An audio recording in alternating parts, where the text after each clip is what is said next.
Financial Group. Listen to podcasts of Joe Walsh and Chicago's Morning Answer with Dan Proft and Amy Jacobson on the AM 560 mobile app. Download it today at 560theanswer.com/mobile. Top of the morning, Dan and Amy.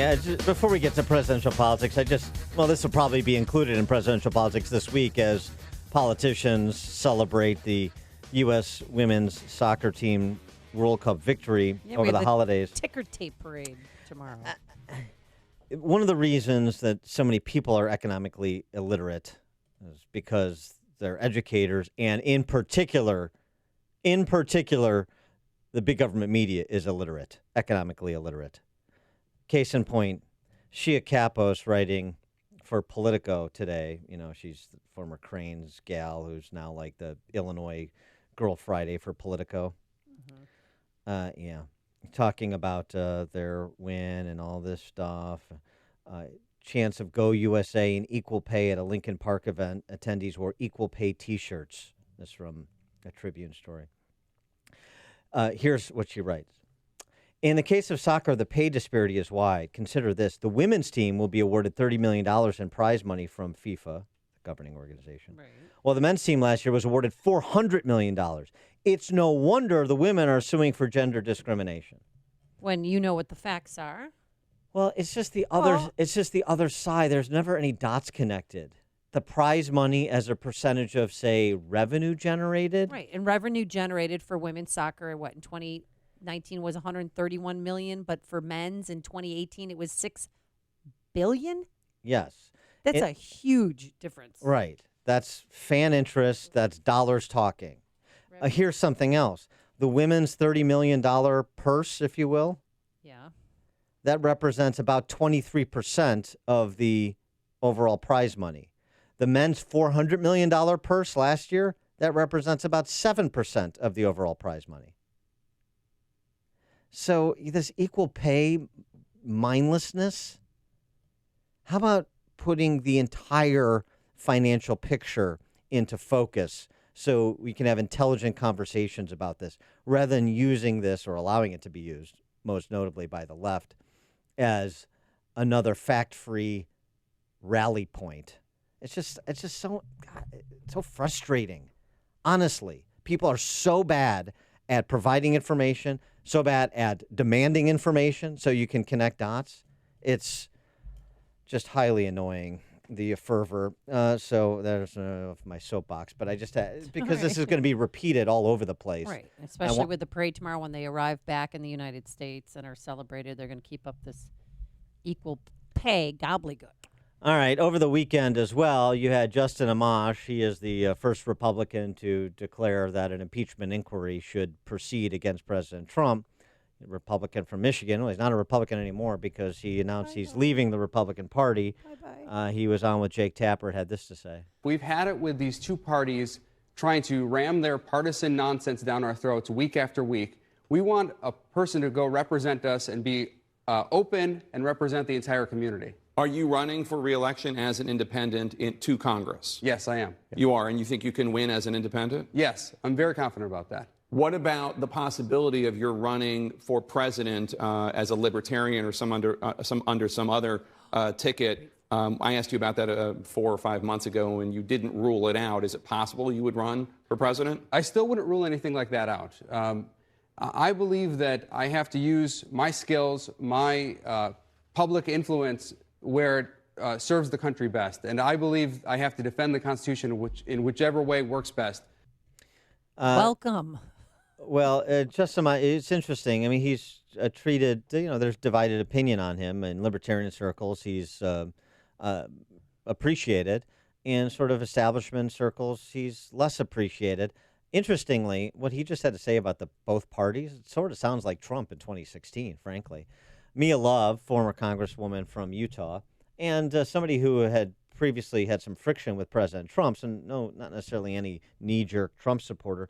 She had this to say about Amash's announcement. The administration demands 100% loyalty, and they won't give it back. And so that area I agree. But where he's actually leaving the party and thinks that he's actually going to be able to change the process from being one person in his own caucus speaking to himself it's unrealistic to think that you're going to change anything. What you have to do is put yourself in uncomfortable situations, go and speak to people that you don't agree with, and see if you can have a dialogue that'll change other people's minds. You can't do that on your own.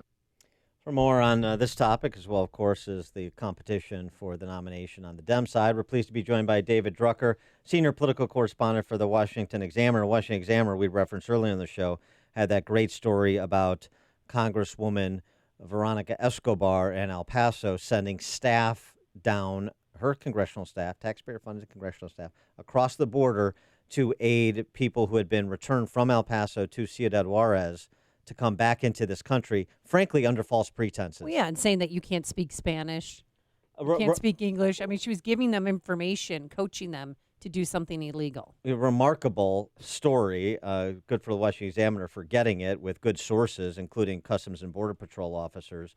And it would be nice to see maybe some other D.C. press corps outlets pick it up and cite it appropriately. But, David, thanks for joining us. Appreciate it.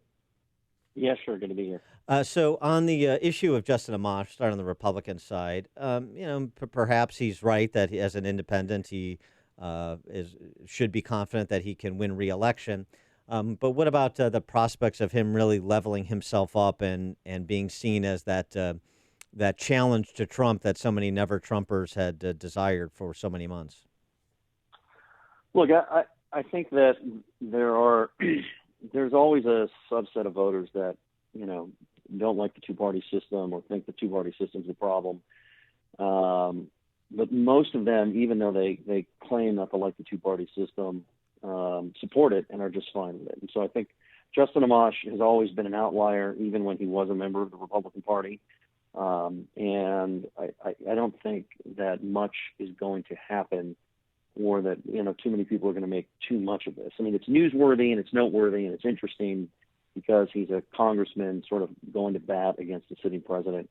But most of the time, when you're an independent, it's hard to do well, and it's hard to amass any sort of power base. And of course, usually what happens is independents that want to do well, in a sense, have to build a party of their own, or they end up co-opting an existing party. So, we'll see what Justin Amash is able to do as a congressional candidate or something else, but I don't expect to make too much of it. Speaking of independents, what has happened to Howard Schultz? I know he had some health issues.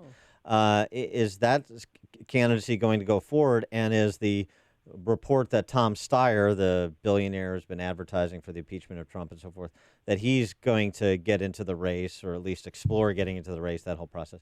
Is that some indication where Howard Schultz's campaign is or is not?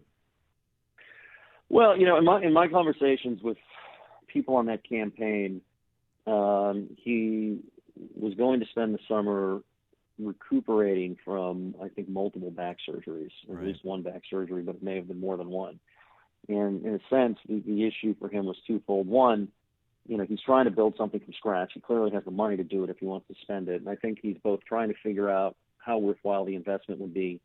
But I think there was one element to it, which was that if he was going to prosecute a vigorous campaign, he had to be healthy. And I think they figured that if he was going to be healthy, he might as well take the summer when most people really aren't paying attention yet and recuperate. And I think what they're going to do during this period is kind of figure out whether or not he really wants to go forward with this. I think he also probably wants to see how the Democratic race develops.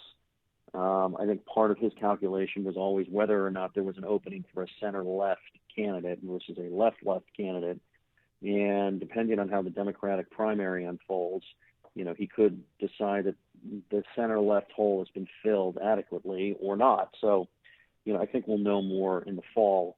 But clearly, he was on a more sort of concerted path towards developing this, and then has taken a step back. Well, President Trump yesterday said that he's going to arrange for the press to tour those migrant detention centers that, there's reports of terrible conditions. I think anything's better than the hot desert at this point in time, because it was 117 in the Sonoran Desert. But do you think he'll go through with that and actually let the press in? I don't know, but it would be a great idea. I mean, look, this is such a complicated issue, and it is a crisis. And I say complicated because, on the one hand, they're coming of their own free will. And the conditions out in the desert and crossing the river and all of that are so life-threatening. On the other hand, the United States and voters in the United States, Americans, just have standards for how we handle this sort of thing. I mean, we wouldn't. Some of the reports coming out of these camps or these detention centers, this is not something that we would allow by law for violent criminals. And so on the one hand, these are people coming to seek asylum because they're so deathly afraid of where they're coming from, or just think that obviously they'd have a better life in the United States. This is something that people every generation make the decision to do, as hard as it can be. On the other hand, they're coming illegally. We don't always know if these asylum claims are honest, so we house them. A lot of them are bringing their children. But, voters are not going to stand for detaining people in squalid conditions. They're not. I mean, we saw this last year around this time. The idea of separating parents from children is not something that the American public is going to stand for. And again, we have a very high standard for how we detain people, both people that are in an asylum condition and forget that, people that are violent criminals. And so I think the administration, on the one hand, is right that there's a crisis, and they're doing, maybe in some cases they're doing their best to deal with it, but just saying that, well, nobody forced them to come and the conditions out there are worse, it's not something the public will stand for. And so I think that the government has to figure this out. Well, right. I mean, you've had Mark Morgan, acting director of Customs and Border Patrol, conceding the point. Right. You've had others conceding the point. Yeah, right. The conditions aren't great because these are not long-term care centers or detention centers. This is for short-term, turn people around in 12 hours, either forward to America or backward to their home country. And, the system is overwhelmed. And you even have men of the left, like Fareed Zakaria, conceding the administration's point on that topic. Right. Look, I think everybody understands that this is an issue. That the political point that I was trying to make was that ultimately, I think the government's going to have to do a better job of handling this, or voters are going to be unhappy. Yeah, and sure. I think that the administration could end up paying a price, even though this is not something that they necessarily created. And I think that if it was more transparency in terms of access to these centers so that the American people could see what's really going on there, I think it would actually help potentially create enough political pressure for the two parties in Congress and the administration to find a compromise.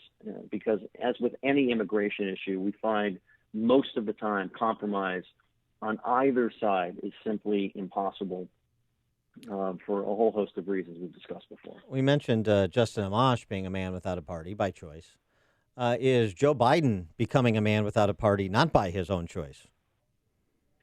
I don't think so. I think Joe Biden, one of the reasons he's been in a position to do well in the primary so far, and he's still in a position to do well, is because as an old school labor Democrat who's actually quite liberal, he's filling a hole in the race that nobody else is bothering to try and fill, or at least nobody of prominence.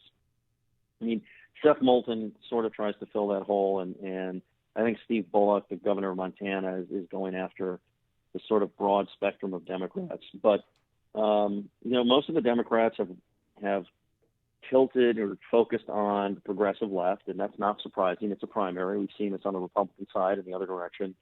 But there are a lot of Democrats who are liberal, but are less political, if you will, but they do vote. And in fact, one of the reasons Trump did so well in the Republican primaries, he ended up filling the hole of Republicans who were pragmatic. Yeah, Trump wasn't the most conservative guy in the world. They didn't know how wedded to dogma he was, but he seemed pretty practical and pragmatic, and he could win.